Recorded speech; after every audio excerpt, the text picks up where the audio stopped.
Xabaringiz bor, viloyatimiz bo'ylab jinoyatchilikni oldini olish, fuqarolar xavfsizligini ta'minlash va sodir bo'layotgan yo'l transport hodisalarini sonini kamaytirish maqsadida Xavfsiz hudud dolzarb 10 kunlik profilaktik tadbirlari o'tkazilmoqda.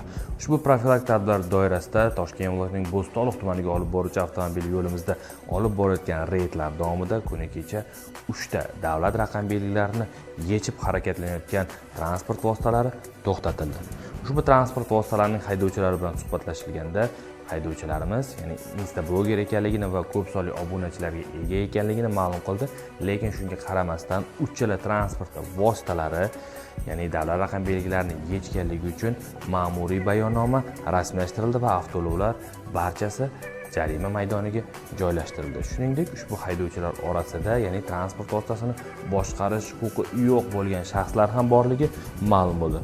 Hurmatli haydovchilar, hozirgi kunda ko'plab, ya'ni viloyatimiz bo'ylab reyd tadbirlari o'tkazilmoqda. Shu sababli ham amaldagi yo'l harakati qoidalariga to'liq amal qilishlaringizni so'rab qolamiz.